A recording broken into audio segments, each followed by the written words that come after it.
Still boy, baby, do it, make him mad when you come home.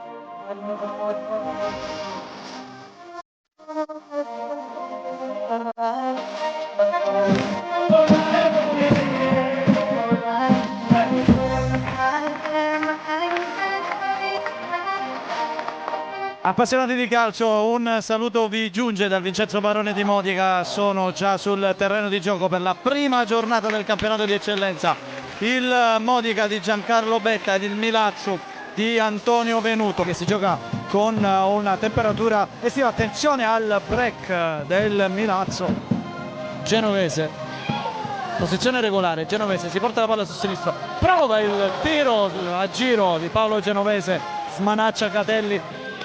Parte Palermo e la manda in calcio d'angolo Catelli. Chebbe si infila Cacciola, viene visto da Chebbe, 1-2 che si chiude a Godirin, viene fermato dall'ottima diagonale di Dama. Parte Palermo, palla che arriva là, il tiro di Incatasciato che non si coordina bene con il Modica.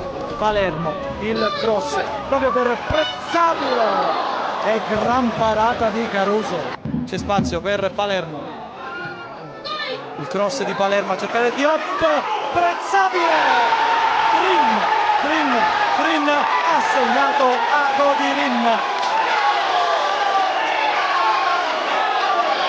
Il Modica in vantaggio con il gol del sempreverde Colamore a Godirin,